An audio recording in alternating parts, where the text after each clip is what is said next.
Start. Okay, thank you for the reminder. I almost forgot this time. I did forget, okay, until you guys reminded me. Very good. Okay, so this is a structure defined in C. The name of the structure, which is equivalent to the name of a class in C++, is uppercase X. So I'm using the same convention of the name of a structure starts with an uppercase character, because you guys already know that, right? In C and C++, or in C++ in object-oriented programming, the name of a class should start with an uppercase character. That's kind of like a convention. The compiler will gladly take lowercase, characters, as a first character of a class, but the convention is, people use uppercase for that. Okay. So in this case, let's not name this one X, because otherwise that gets a little bit confusing. We'll just call it N.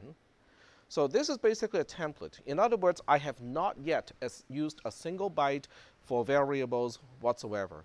I'm defining just a template to basically say, okay, there's one thing, okay, I'm defining my own type, which is called a struct X. And inside a struct X, there are two members. The first member has a name of N and a type of an 8-bit unsigned integer.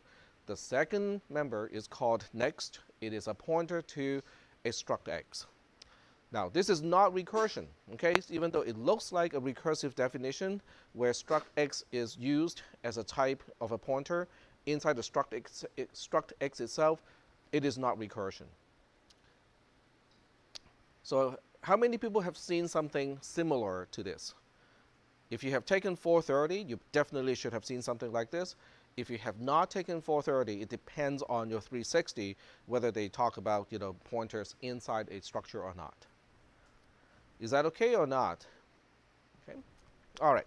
So assuming this is still okay, we'll define functions. For instance, I can define a function to do the initialization. Okay, that's all it's going to do.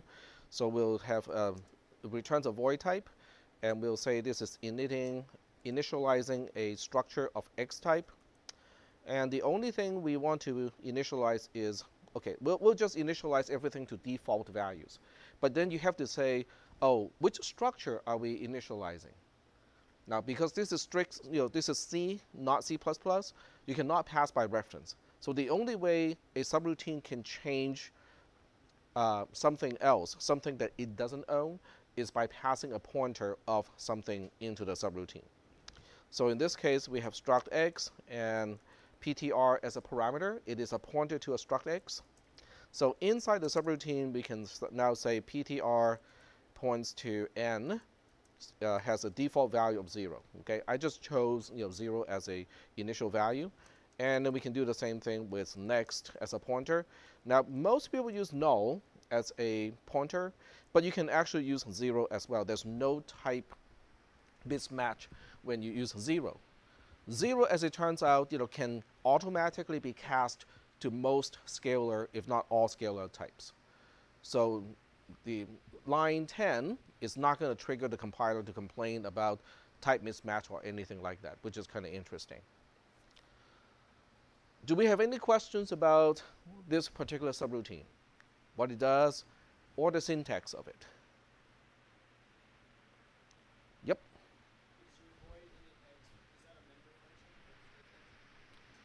It is not a member function. This is completely just plain C, so there are no member functions.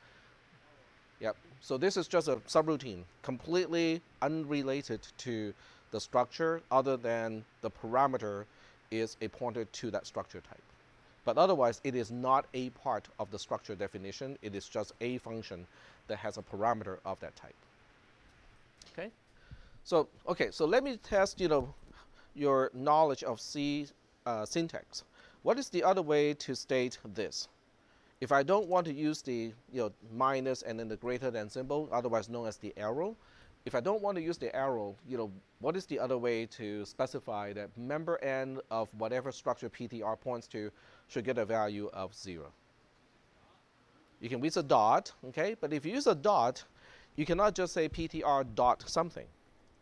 This is not going to work because n is not a member of the pointer itself. It is a member of what the pointer points to.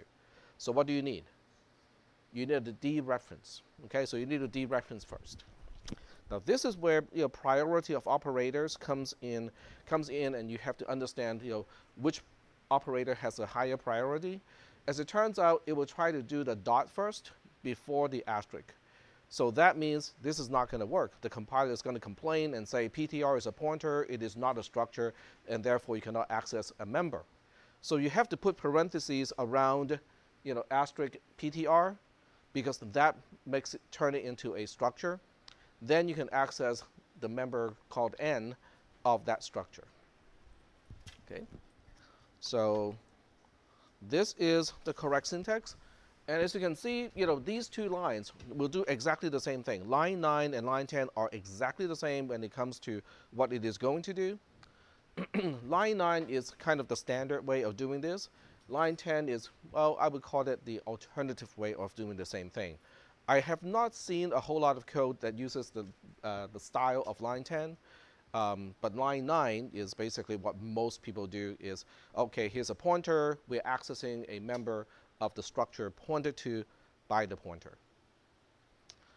Are we still doing okay so far with this code? Cool. All right. All right. So we'll go ahead and just erase this line, because the whole purpose of line 10 at this point is really just to illustrate exactly what is that arrow doing. It's doing basically it's a shorthand. We are saving 2 characters. That's about it. That's all it's doing. We're saving 2 characters. We're typing 2 characters less. Are we still doing okay so far with this code? Any questions? No questions? All right, cool. Okay. All right. So we're going to have the usual swap subroutine, which you already know how to do. Does anyone want me to go over my solution of the swap subroutine if I had not done that already? You guys want to do it? Okay, so we'll do it in today's class. I will disclose my solution to the swap subroutine. Okay, so in this case, it is only going to exchange 2 unsigned 8-bit integers pointed to by the 2 parameters. Okay, and we kind of know the code of the swap subroutine already. We have a local variable t, and then we say t equals to whatever px points to. Whatever px points to will get updated by whatever py points to, and then whatever py points to is going to be updated by t. Okay, so that's the usual code of doing the swap subroutine here. Let's do it this way. I'm going to have one more member inside x, and we'll call this one k. Okay, so n and k are members of x. So now I'm going to have this little subroutine here. We'll call that transpose. Okay, transpose x. And once again, we pass a structure pointer to this whole thing. And then this is the really kind of interesting part. We want to do a swap operation of the address. We're passing the address of the n member of whatever structure PTR is pointing to, and we exchanging that with the k member of whatever structure PTR is pointing to. So I think that should be good enough in terms of explanation. So first of all, when we look at the C code, are there any questions about the C code, especially transpose x? What is it doing? It is trying to exchange the 2 members, member n and member k of the structure pointed to by PTR. Okay? But in order to use swap, you have to pass an address of an unsigned 8-bit integer, and that's why we have to take the address of the member n of whatever structure PTR is pointing to, and then we also have to pass the address of the member k of whatever PTR points to. So I'm exchanging the values of 2 members of the same structure pointed to by PTR. Is that okay so far? Yep.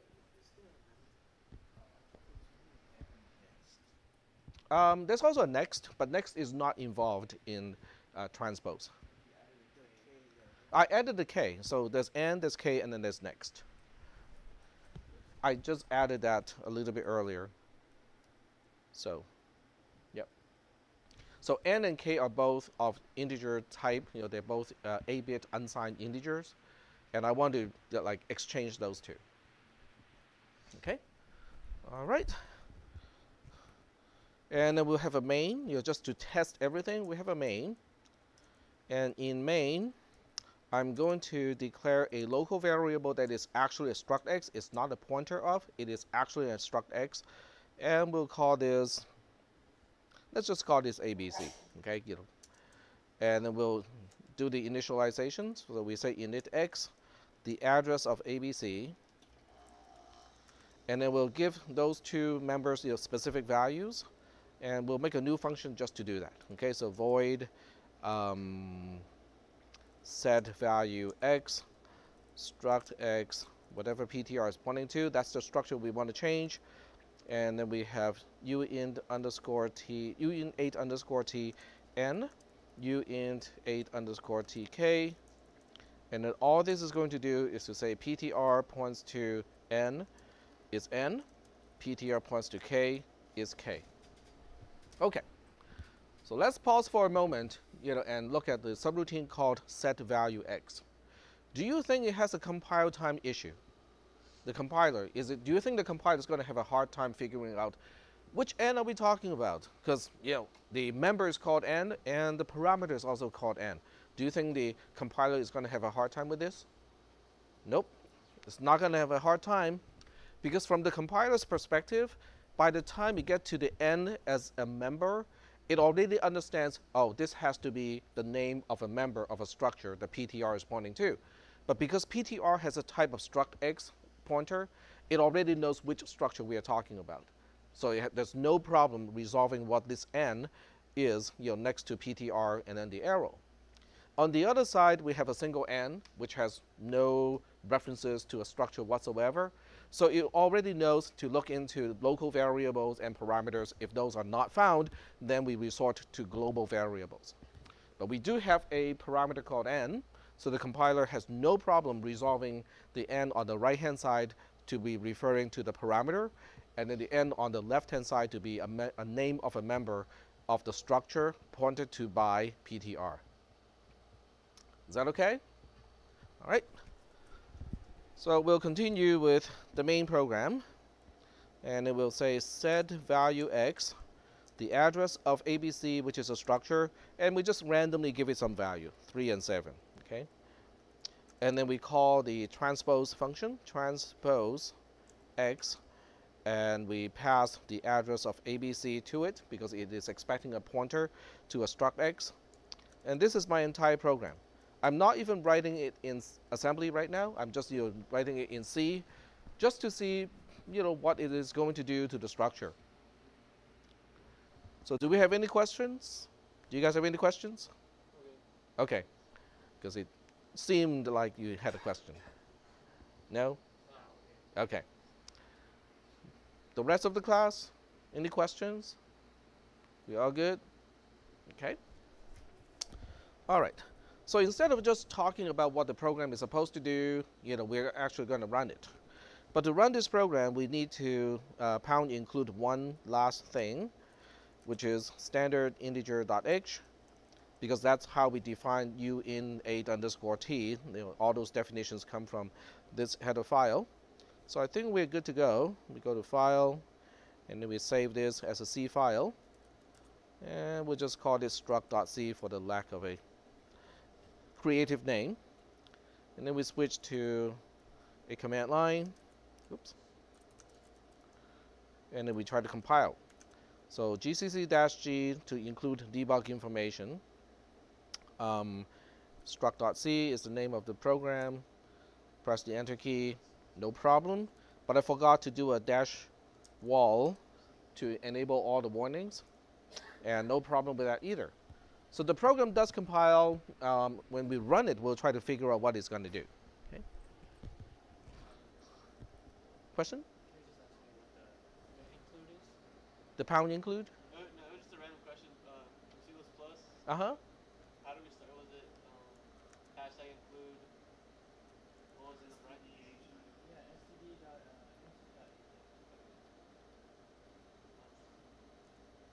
It's the same pound include mechanism. In C++, I think the current convention is you do not have a .h extension, so they just include like IO stream or something like that.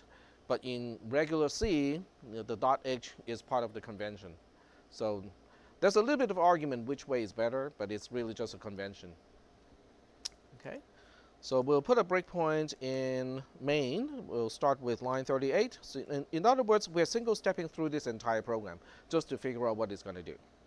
So we run the program. Now we're on line 38. And then in GDB, the nice thing is you can print a structure, and it will give you everything that we know about the structure. So we have member n being 160, k is 226, and then next, for whatever reason, is null or 0. Okay. There's nothing mysterious about this. Okay, it's just random values, and because the structure is not initialized at this point. It is just whatever is left over on the stack. Okay, that this thing is occupying. Okay, so we single step into initialize or initx. The first thing it wants to do is to put a 0 into whatever PTR points to. When you look at the invocation, it tells you what PTR is. PTR is, okay, this is the actual location, but you can always ask, oh, what is at that location? So you can say, print what is at the location the PTR is pointing to, and it gives you exactly the same thing as ABC in main, because guess what? PTR is the address of ABC of main, and obviously they have the same content. Do we have any questions at this point? No questions? All right. So then we single step, okay, and I forgot to initialize k. So if you look at PTR, k is not initialized, okay, because I forgot. When I added one more member to the structure, I forgot to update the initialization subroutine to also update that one. So, but otherwise everything is predictable, okay, everything is as predicted. So we single step a little bit. Now we are going to call set value. So in set value, we have the same pointer, so you can see how this pointer is really the same thing as this pointer, because both are just the address of local variable ABC of main, so they have to be the same. Parameter n has a value of 3, parameter k has a value of 7, no big deal. Single step, print whatever PTR is pointing to. So this time we do have 3 on one and then 7 on the other one, and then next is still a null. Is that okay? We good so far? Okay. So then we single step into the swap or transpose. Okay, so we single step into transpose, and now here comes the kind of tricky part. So the tricky part is, what is the address of member n of whatever PTR points to, and what is the address of member k of whatever PTR points to? What do you think? So we can take some guesses, right? Okay. We know that PTR points to this location. Okay, we'll just refer to the last 3 digits. Okay, so 1B0 is the address of the structure itself. Where do you think n is? N is the first member. 1B0, because it's the first member. So it is at the very beginning of the entire structure. So the address of the first member of a structure usually is really just the address of the structure itself. Okay? So that one is not too big of a surprise, and we can definitely just print it too. So we can print the address of member n of whatever PTR points to, and it's basically the same. Okay, 1B0 and 1B0. So here comes the next part. Where do you think is the address of K, member K of the same structure? Member K, by the way, is the second member. And member N is an unsigned 8-bit number which only takes up 1 byte. 1 1A. So 1A is going to be before 1B0, right? It's going to be a higher address. Yeah, so it's going to be 1B1, okay? That makes perfect sense, okay? It makes perfect sense, but that is actually not the case. Okay, so we'll print it. Okay, so we'll print it out and then I'll explain why it is the way it is. So we print out the address of member K of the structure pointed to by PTR, and as it turns out, oh, you're right, okay. You are correct, okay. Okay, I think I got this one though. Where do you think is next as a member? Next is 1B2. Okay, so let's see whether next is 1B2. I don't think it's going to be 1B2. And it is not. It's 1B8. Isn't it wasting a lot of memory this way? You know, the 6 bytes in between is basically useless. It's not used in any way. Why do you think it is 1B8 instead of 1B2? I mean, there has to be a reason, okay? So the question now is, what is the reason? It has to do with the i7, i5, you know, those processors are considered 64-bit processors. So there are 2 ways to define, you know, how quote-unquote wide a processor is. The first one is to look at the ALU and say, okay, what is the maximum width of integers that we can add or subtract or compare, you know, with one single instruction? Okay, that's one way to define the width of a processor. So a 32-bit processor can add, subtract, compare 32-bit integers with one single instruction. Our toy processor is an 8-bit processor because we can only compare, add, or subtract, you know, 8-bit integers with one single instruction. The processor is currently running in 64-bit mode, so it is considered a 64-bit processor. The second way to define the width of a processor, which is kind of more debatable, is look at the memory or the width of the data bus, the D port. Okay, so in this case, you know, the D port of the i5, i7 processor is also 64-bit wide. In other words, every time you read, you're reading in 64 bits or 8 bytes. Every time you write, you're also writing 64 bits or 8 bytes. Doesn't that sound like a problem to you? Because N is only 1 byte wide. But every time you read, you're going to read 8 bytes. K is also just 1 byte wide. Every time you read, it's reading 8 bytes. Every time you write, it's writing 8 bytes. So we have a little bit of a problem here. If the pointer, okay, next is a pointer, the pointer is also 8 byte wide. If that pointer is starting at location 1B2, okay, how many read cycles do we need to get the entire pointer? So the issue is this. Let's say this is representing 8 bytes, okay, and this is the next 8 byte. The individual byte stuff, there's no way around it, okay, you know, because you can basically read, this is N, the least significant byte of those 8. This is K, which is the second least significant byte of the 8. There's no way around this one.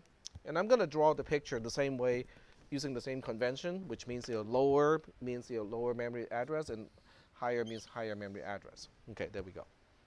So if PTR or next is starting with this byte, okay, that means this can only be used for, if you count the bits, this is going to be bit 0 to bit 47, because we only got 6 bytes left of these 8 bytes. Is that making any sense? So the other 2 bytes are going to be here. So this portion of the next 64-bit thing is going to contain next, but this is going to be bit 48, to bit 63. What is the problem? Why is this bad? Every time you want to read the pointer next, it takes 2 memory cycles instead of 1. Is that okay? So the trade-off is, are we saving memory locations or are we saving read cycles and write cycles? It's a performance versus how much RAM we are using kind of trade-off. Exactly. So most of the time we trade program space or memory space for performance, because these days you guys have what, 16 gigs of RAM, possibly more, 64 gig. Nah, not me. I can't afford it. But there are such motherboards, right? They can handle up to 64 gigs of RAM. So that's why the trade-off is, oh, we'll just waste these 6 locations so that the 64-bit address is in the next natural 64-bit chunk, so that when you need to read the pointer, it will do it in 1 single cycle instead of having to need 2 cycles. N and K can be here because no matter how you do it, it's going to be wasting, right? Because N is only 1 out of 8 bytes and K is only 1 out of 8 bytes, so that you can't really win over there. Okay. So are we still good so far? What do you think this is going to say? Size of. So I'm asking not what is the size of pointer, which is going to be 8. I'm asking what is the size of whatever PTR points to, the structure. So what is the number of bytes that a struct X is going to take up in memory? Well, we are looking at that picture here. N and K are down here, and then we have the next 64-bit storing the address or the next member. So that means it's going to be 8 plus 8, which is 16 bytes. Okay, so let's double check. Yep, indeed it is 16 bytes. So at this point, I have just shown you how, if I give you the address of an entire structure, we now know how to get to each individual member, as well as how to compute the size of an entire structure. Is that okay so far? Okay. So knowing this, when we single step into swap, we basically look at swap and go, okay, what is PX, which is the address of member N, the first member, is 1B0. What is the address of member K, which is the second member, which is also just a byte wide kind of thing, is 1B1. That makes perfect sense. So now the swap subroutine will do whatever it is supposed to do. Okay, it goes through these 3 instructions. But when this is all done, okay, let's continue one more time back into the caller. So this time when I print whatever PTR is pointing to, you can see the values of the 2 members, N and K, are now exchanged. So this is really just an add-on to the subroutine that we have already explored, which is the swap subroutine. But the add-on has to do with structures. How do we compute the address of a particular member of a structure? How do we dereference? How do we pass the address of a structure, and so on? So that's going to be the focus of today's class after I give you the solution of the swap subroutine. Is that okay so far? Cool? Okay. All right. So first thing first, before we look into assembly code dealing with structures, we are going to go back and look at the swap subroutine and figure out how to write that subroutine in assembly. So I'm going to do a mouse pad of, okay, I think we can just do mouse pad here. So we have swap as a subroutine, uint8_t. This is PTR1. I think that's the name used in the assignment. And then uint8_t, PTR2 is the second argument. And then we have a local variable here, which is t. And let me ask you this.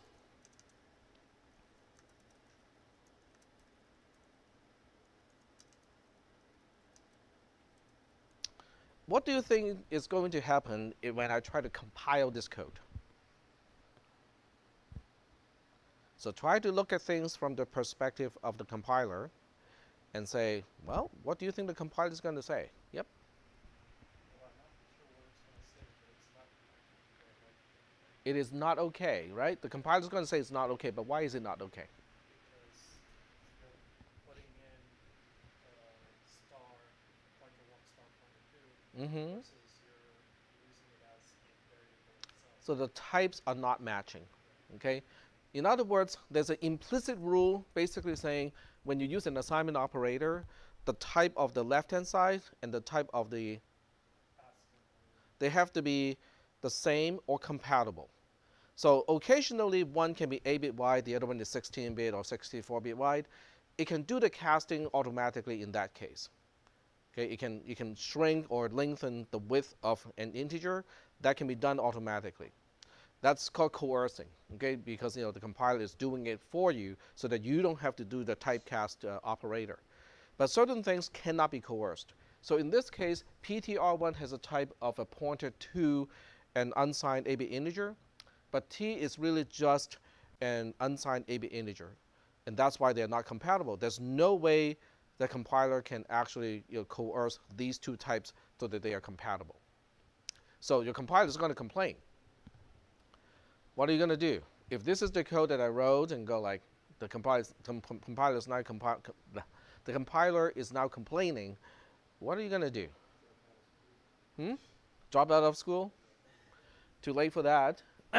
So what are you going to do? Well, I'm going to be the creative one. I go like, well, the types are not matching, so I'll make them the same.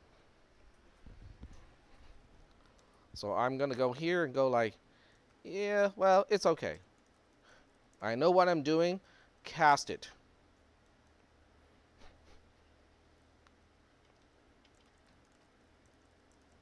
Which, of course, defeats the whole purpose, right? So if you cast it, it might compile. But what is it going to do? What is being exchanged in this case?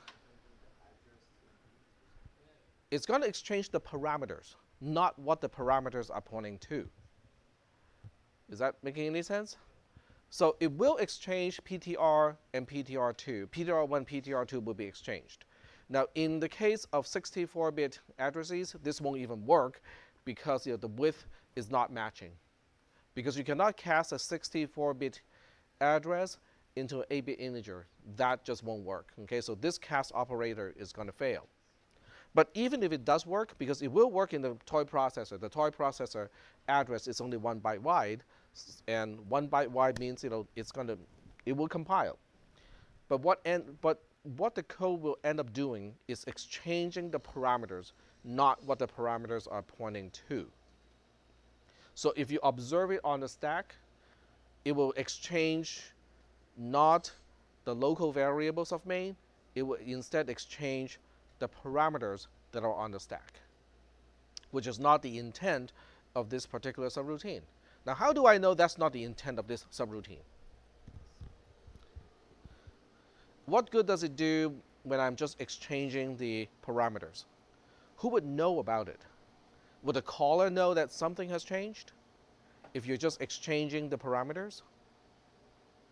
No, because what is the caller going to do when the subroutine, when swap returns to main? What is the first thing the caller is going to do to the parameters, to the arguments? Deallocate.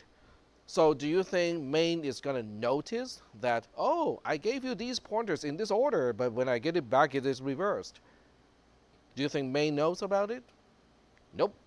So if I did it like this, the subroutine is useless. It's not doing a single thing. Now I can fix one thing to make it compile, even if I have 64-bit addresses and whatnot. So if I really is hell-bent to make it compile, then the only thing I need to do is to change the type of T. This will compile. The compiler would look at this and gladly do it and exchange just the parameters. But it still ends up doing something that's totally useless because you have just exchanged the arguments, but not what the arguments are pointing to. So it is still not doing what it is supposed to. Okay.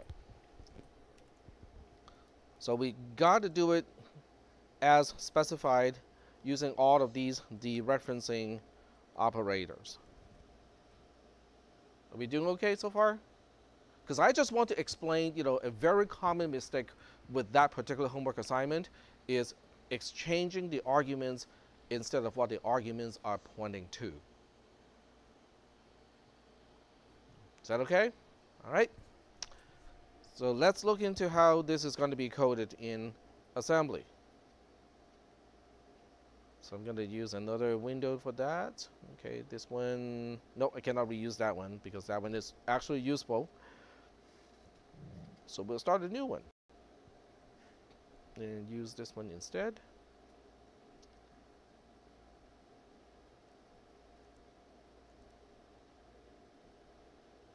Okay.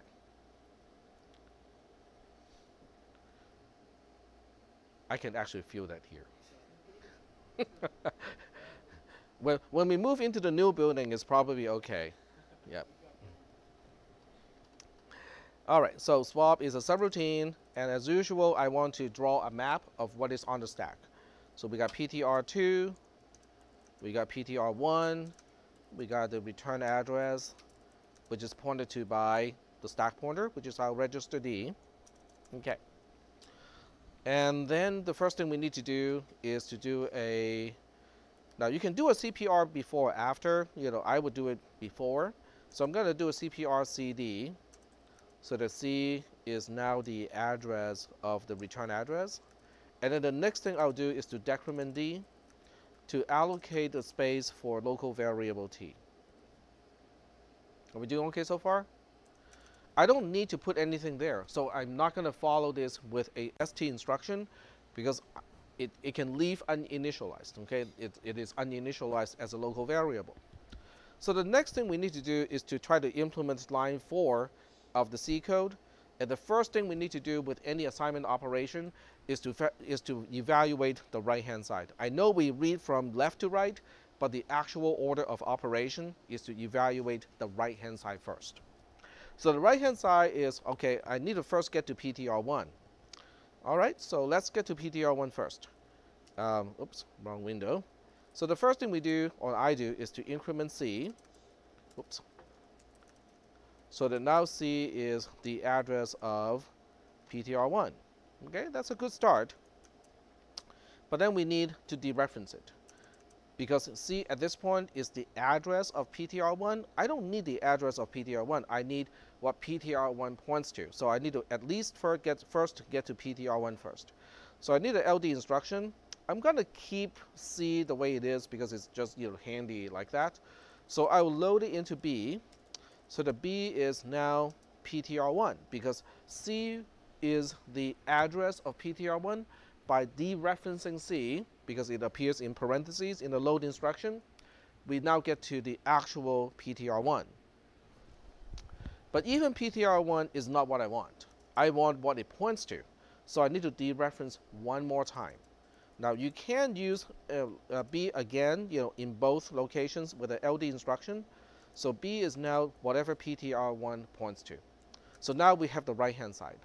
Now I look at the left-hand side and go like, where am I supposed to store that value? Oh, into T. Do we have anything that's pointing to T already at this point? Yes?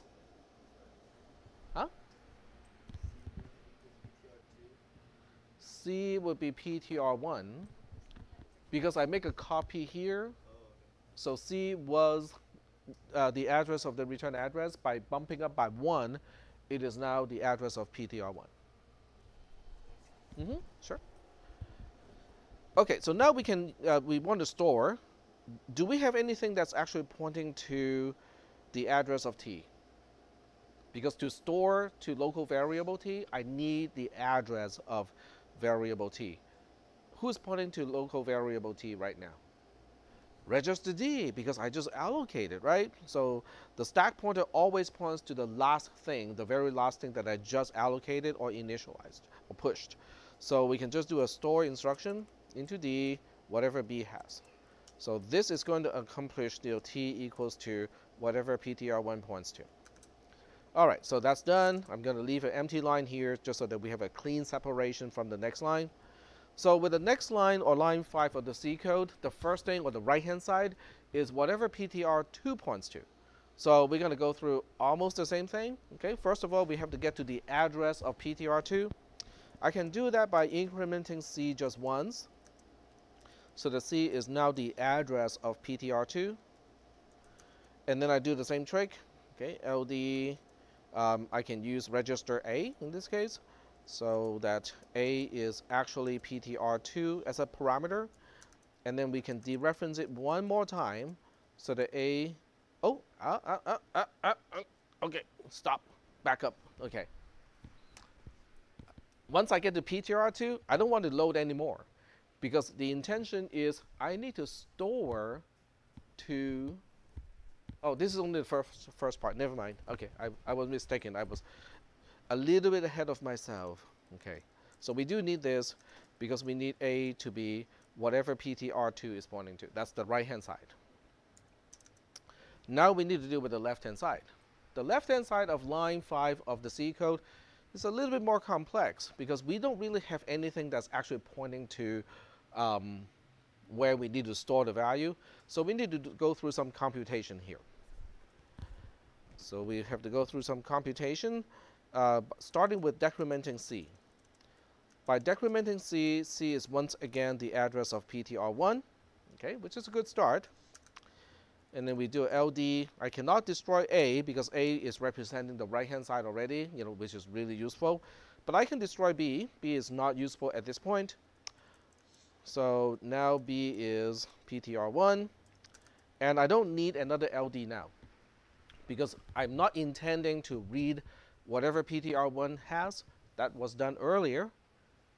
I need to overwrite whatever PTR1 is pointing to, okay, because of the dereference over here. So that means I need a dereference, but not a read dereference. What is left? A write dereference. We only have 2 instructions that can dereference. One is LD, and the other one is ST. All right, so ST it is, because this time we have to store to whatever B is pointing to. And what do we want to store over there? Which register has the right-hand side? Yep, A has the right-hand side. So this is implementing whatever PTR1 points to gets whatever PTR2 is pointing to. Okay, I'm going to leave an empty line here, because now we're moving on to the last line of the swap subroutine. Okay, so we need to retrieve whatever T has. And that's an easy one, because T is pointed to by register D. Register D is still pointing to the local variable, so that's an easy one. So we just say LD A D, so that A is local variable T. Is that okay? The other side is, okay, now we have to play with register C again by incrementing it one more time, so that C is the address of PTR2. And then we dereference it once. So we say LD B, because we want to keep A, because A is the right-hand side. So we're going to dereference it once, so that B is now the actual pointer, the argument. And then we want to store to wherever B is pointing to the value of A, so that now PTR2 is storing the value of local variable T. Is that okay? So we are done with the 3 statements, but we are not quite done with the subroutine itself. So I'm going to make a mistake here, and I'll let you guys think about what is going to happen if I make this mistake. So at this point, I go like, oh, the subroutine is all done. I can just put in the 3 assembly code at the end of every subroutine to return to the caller. Okay, so I'm just going to do that. And mind you, again, this is incorrect. Okay, so if you're copying this, just have leave a little bit of space because we got more stuff to go in here. So the usual return code is load into B whatever the stack pointer points to, increment D to deallocate the return address, and then a JMP-B to go back to the caller. Now in this particular context, I could use register A as well, because swap has a return type of void, which means nobody should be looking at register A to interpret it as a return value. So I could use register A just fine in this case, but just to be consistent, I'm just going to use register B, no big deal. Okay. What is going to happen with this subroutine? I forgot something important, but the way, if I run this code the way it is, what is it going to do? And how can we tell that it is not correct? Yep. Yes. So it's going to put whatever T has into register B and then branch to that location. Yep. Well, D is pointing to T at this point. So local variable T is going to be used as a return address. Right, so that's the fix, but I was asking, what is the symptom of this program? How can you tell that it is not executing correctly? It doesn't return to the caller. Or very likely it is not returning to the caller, because there's that really rare chance that whatever T has just so happens to be the same as the return address. So there's that really kind of off chance, but it is unlikely. When we only have 256 bytes in memory, the chances of that happening is 1 divided by 256. But if you have 16 gigs of RAM, the chances of that happening is very, very slim. Is that okay? So this is incorrect because I forgot one thing. Because I forgot to increment D here in order to deallocate the storage that I had allocated earlier for local variable T. So that's why the increment D is very important here. Without that, the subroutine would return to the wrong spot, to the wrong place. So are we good so far with the swap subroutine? Because that's kind of the answer of the homework that was due on Monday, or before Monday, last week. So are we good so far with this? All right. All right, so if this is good, then we can now move on to the main topic of today, is how do we deal with structures? So, nope, this is not the structure one. You can get rid of this. Where's the structure one? There we go. So that's the structure one, and we want to figure out, okay, how do we implement that code? So let me start a new window again. And this time we are going to implement these things. Okay. Well, the assembler that I have implemented using a spreadsheet doesn't let you define constants, or doesn't let you define symbols, like just say this is 1, this is 2, and so on. So there's no easy way to handle this. But what we can do is to use comments to remember that. Okay. So we can say offset of member n from the beginning of a structure is 0. And then we can remember offset of member k is 1. Now, because the toy processor is only an 8-bit processor, we don't need to waste these 6 bytes. We can just say, oh, the address is right next to it. So now we can also comment and just say offset of next is of member next, okay, just to be consistent, is 2. And then we can now say the size of a struct x is 3. Does that make sense to you? Okay. So this is important because the entire program must have the same understanding of what a structure should look like. So this has to be a common understanding for the entire program. Everywhere we refer to struct x, they have to share the same understanding. There's no actual representation in assembly code because I cannot define my own constants. So that's why it cannot be dealt with like that. There is a way to do it.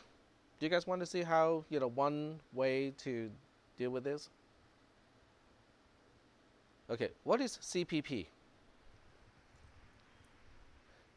There are 2 common understanding of what CPP stands for. Now, the first one is C++, okay, as a file extension.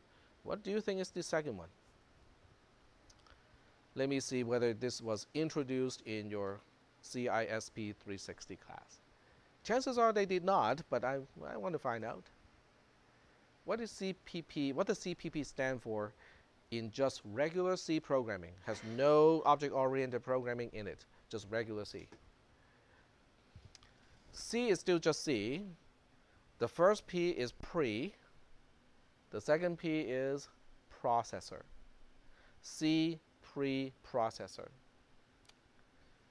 Now, how many classes in CISP360 talked about the pound defined stuff? Okay, a little bit. Okay. So pound define is a macro. Okay, it defines macros. So you say pound define, the name of the macro, and then whatever you want the macro to expand to, which can be anything. Okay.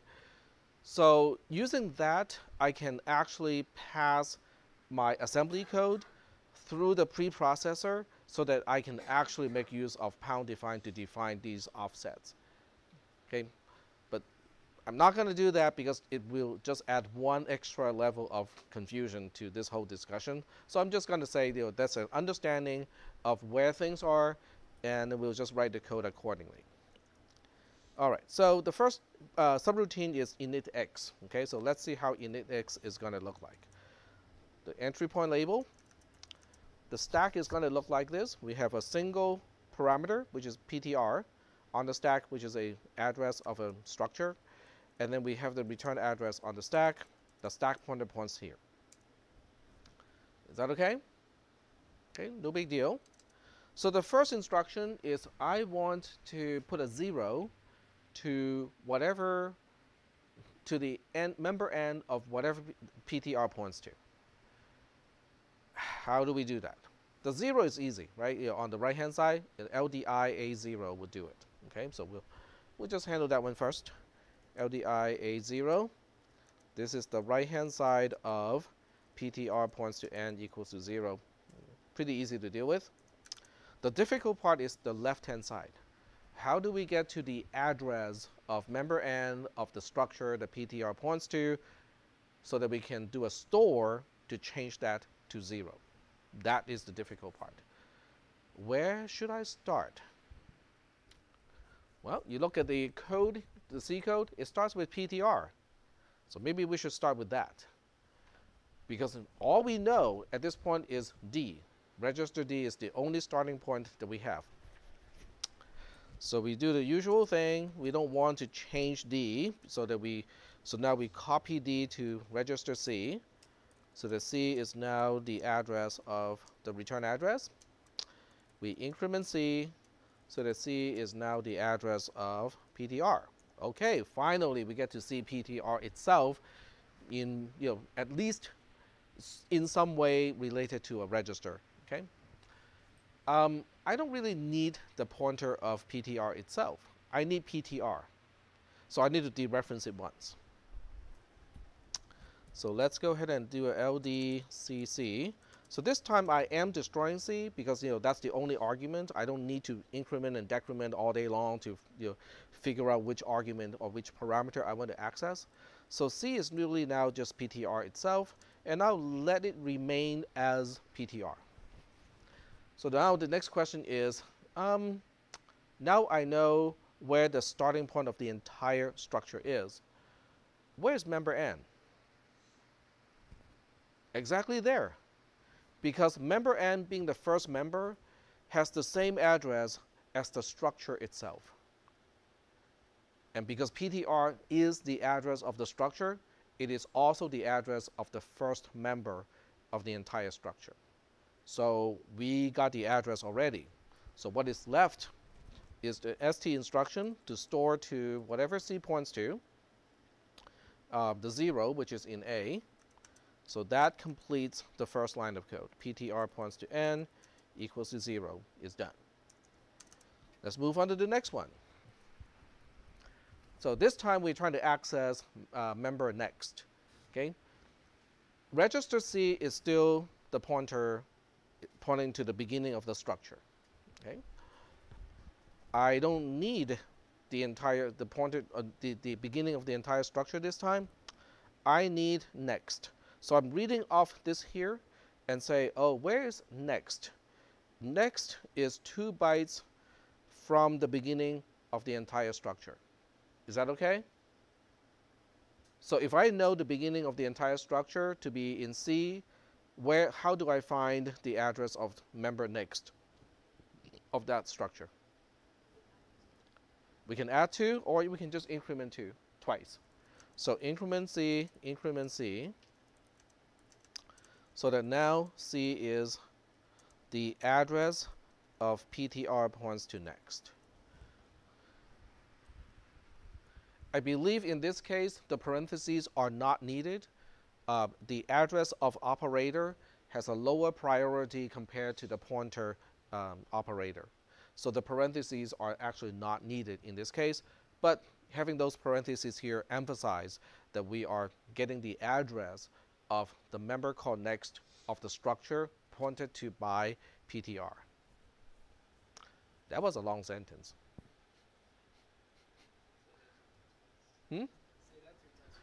I cannot. I'm not a very mechanical person, so when I say something like this, my mind is actually going through the whole process of knowing and deciphering what that thing actually means. But I cannot regurgitate things. If you give me a number that has 5 digits to remember, I cannot do it. I can probably just recall one of the digits and don't even remember where it is in the 5 digits. The more, from the people I've met, the fewer digits of pi you know, the more educated in science you actually are. It's not so much educated, it is more like you're focusing more on the understanding aspect and less on the memorization aspect. Trying to impress people with how much they know. I already know what pi is. It's just a focus, you know. Yeah. Okay, so if C is the address of the member that I want to change, and we already have 0 in A, hey, that doesn't take a whole lot of work. This will get it done. Is that okay? And after this, it's just the usual return thing because we don't have any local variables. So there's nothing to deallocate at this point. So it's just the usual stuff, you know, LDB with whatever D points to, because D is still the same, it's still pointing to the return address. Increment D to deallocate the return address from the stack, and then the JMPB to continue execution in the caller. So are there any questions about the implementation of initx in assembly? Yes, no, maybe.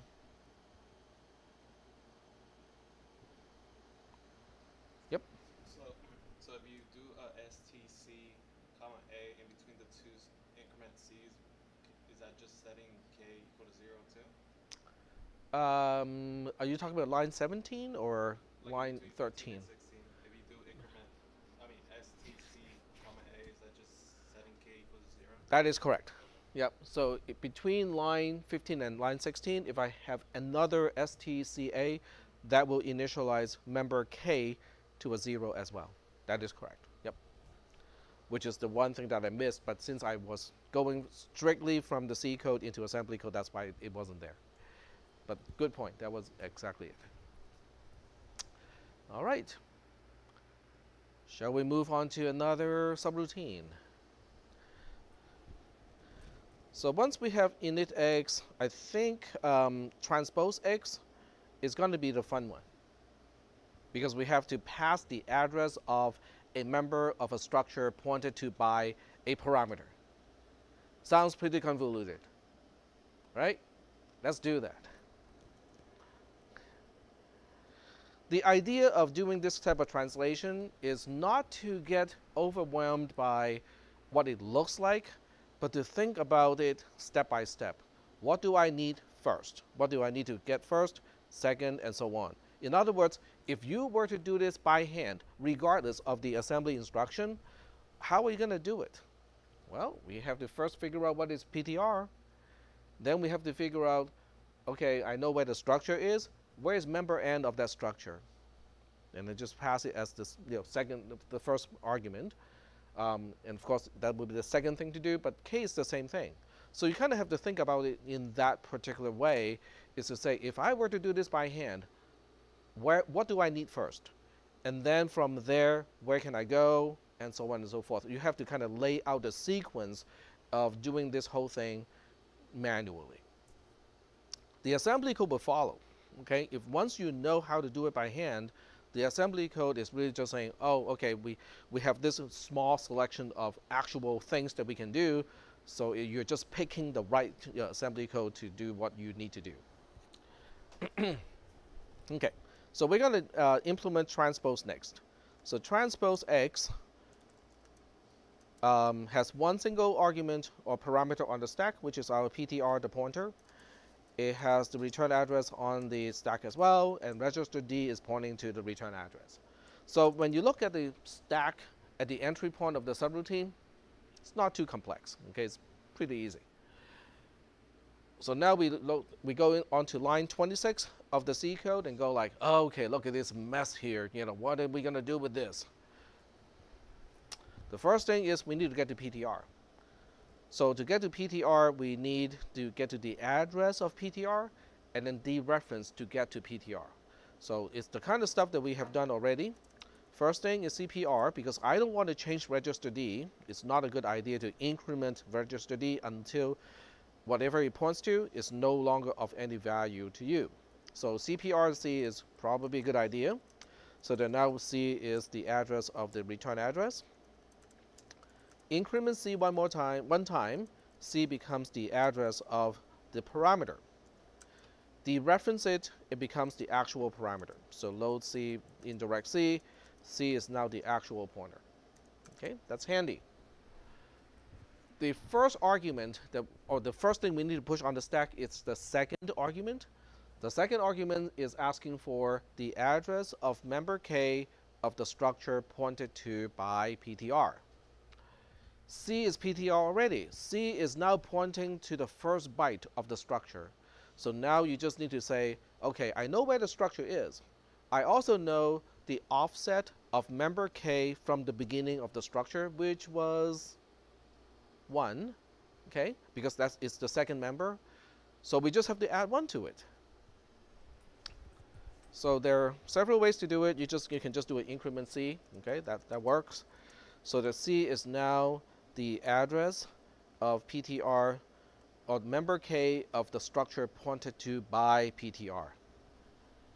Is that okay? Because this is probably one of the trickier part of this translation.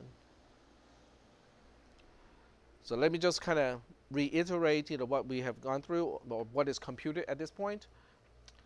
On line 29, we dereference C. C was the address of PTR. By dereferencing it once, we get to PTR itself, which is the parameter.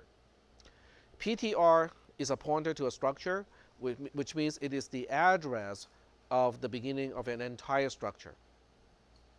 Okay? We need to get to the address of member K, which is the second member of the entire structure. So that's why we are just adding 1 to C, because C was pointing at the beginning of the structure already. By making it increment by 1, it is now pointing to the first member, or the second member of the structure, which is K in this case. All right, cool. So that means we just have to push C on the stack now. Decrement D, okay. This is allocating for argument 2. And then we do stdc to push the address of member K of the structure pointed to by PTR. The words describing what it is sounds a lot worse than the actual concept itself. The concept itself, if you draw it, is really this. This is a struct X. It's got 3 parts. The first part has a name of N. The second part has a name of K. The last part has a name of next. Okay. Originally, C is pointing here, PTR. Okay, so PTR, which is the same as C, is pointing to the beginning of the entire structure. Okay, which so happens to be the address of N. But I need to get to the address of K. Where is it? Oh, it's just 1 byte past the beginning of the entire structure. So that's why it is the word description of what it is worse than the picture. The picture is pretty easy to understand. Okay, so we got the second argument pushed already. Now we need to push the first one. So to push the first one, we just have to decrement C, so that C is once again the address of member N of the structure pointed to by PTR. See how the word description is so convoluted? Okay, let me say that one more time. I like that. Decrement C one time, and it changes from the address of member K of the structure pointed to by PTR to the address of member N of the structure pointed to by PTR. That just sounds really awful. I mean, but in terms of concept, it's like, oh, okay, we were pointing here, now we're pointing back here. We want to push it on the stack. Decrement D to allocate for argument 1 that we are pushing. And then we do another ST instruction.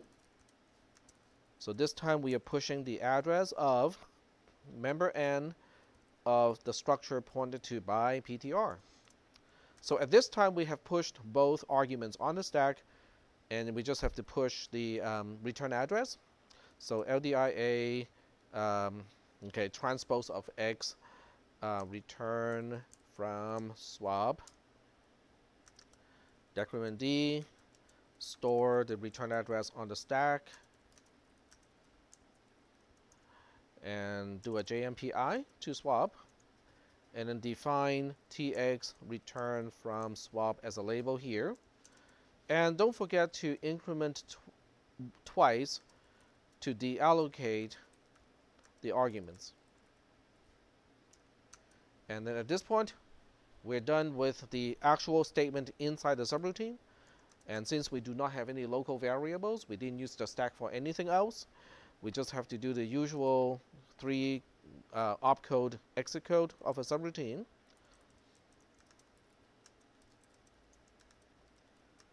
And we're done.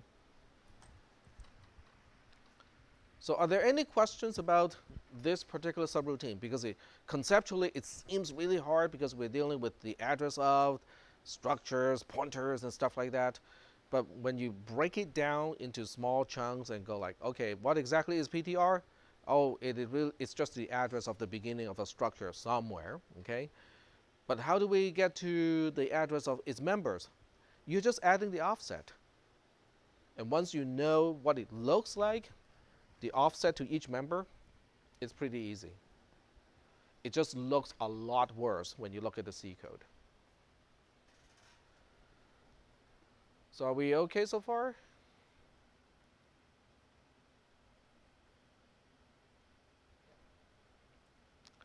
Excellent. So that means the next homework assignment can involve structures. Okay.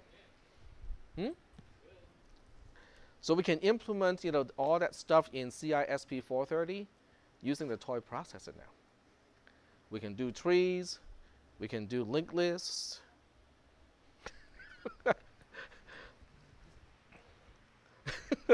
I can see go like, no.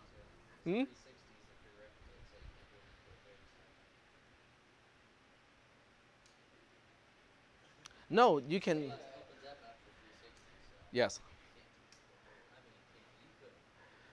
Well, okay, so the difference between what I am going to do and 430 is, in this class, I give you the code. I give you the C code. Your job is really translating the C code into assembly code.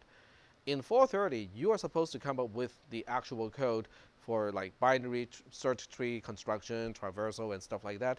In this class, I'll give you the code, no problem. I'll give you the recursive code to do all that stuff, and you're just translating into assembly, which is a fairly mechanical process until your code doesn't work the way it's supposed to.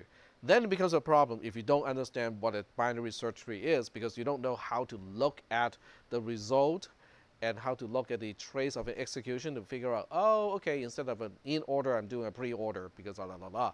Okay, so that's why, it's not a good idea, but we can do that. Okay, are we doing okay so far? Okay. Let's see, what time is it? Okay.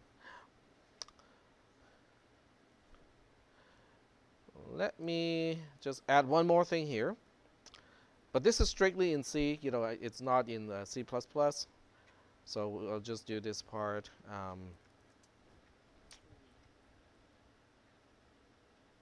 Okay, we'll do it like this. I'll call this traverse. You give it a pointer to a structure, and it is a while loop that says, while PTR is not a null, we do the following. PTR gets the next of PTR. And that's it. Okay? What do you think of this?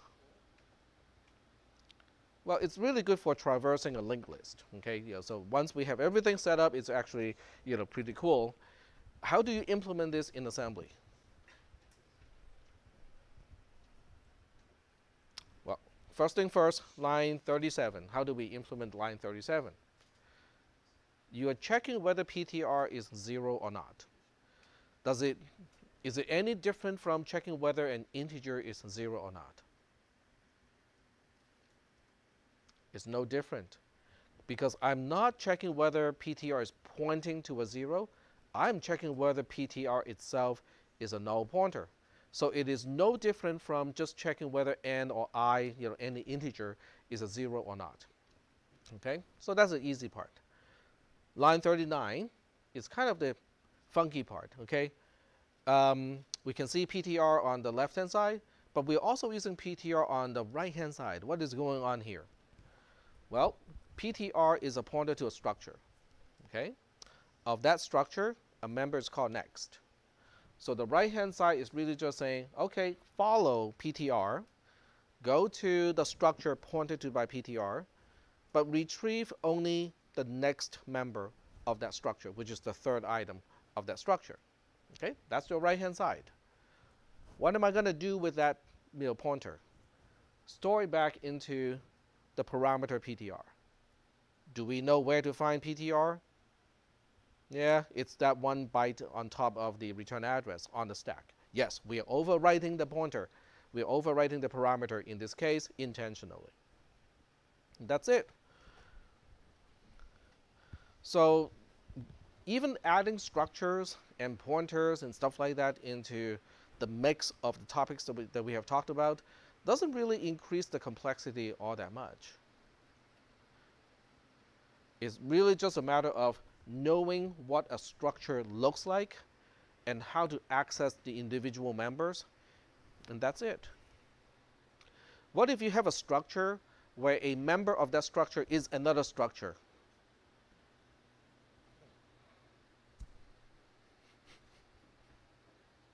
Okay, let me write that code so that you can kind of think about it. All right, so this is struct X, and let's say we have a struct Y. Okay.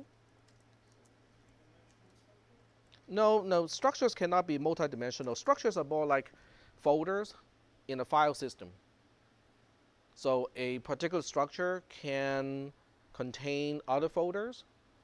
So now I can say, we have a struct X, called A here. We can have a struct X called B here. And let's say we just throw in, something like this. Okay, we have another, unsigned AB integer like that. What do you think of Y would look like in this case, using the TTP processor? A struct Y is going to have A, member A, as a 3-byte thing, right? Because it is a struct X. What about B? Same thing, it's a 3-byte thing. What about I? Well, I is just a 1-byte thing, like that. So B is referring to these 3, A is referring to these three. So the entire structure would use 7 bytes when we use an 8-bit processor. Is that okay? So if I give you a pointer to struct Y, how do you get to, okay, so let me just kind of write it on the projector. So let's say I give you this code. Okay, now this is code outside of the context of a subroutine, so just kind of keep in mind it's not going to compile. So if I say PTR is a pointer to a Y, to a struct Y, and if I say, you know, okay, I want to get to the member B that it points to, and then the member K of that structure, what am I talking about here? What is PTR pointing to? PTR points to a 7-byte thing, right? Because a struct Y is a 7-byte thing. But you don't even have to look at it as a 7-byte thing. You just say, oh, whatever PTR points to has a member A, that's the first 3 bytes, has a member B, the second 3 bytes, and a member I, which is the last byte, okay? The code is not even asking anything about A. I don't even need to know what A is. I just need to know that it has 3 bytes. B starts with byte 3 of this thing, okay? I don't need the whole thing. I just need a member of B. And which member am I trying to access? K. So now I need to look into this thing, and I need to understand that there's N, there's K, and there's next. Oh, K is really just the second thing of this thing. So now I know, you know, the address of K, of B, of what PTR points to is 0, 1, 2, 3, 4 bytes from the beginning of the struct Y. It looks really awful, right? You know, we are mixing, you know, things like, you know, pointer, dereferencing, and then member access and whatnot. But when you draw the picture, it's not that bad. Because the concept itself is not that bad. It's just that the syntax that we use to express it makes it look kind of difficult. Is that okay?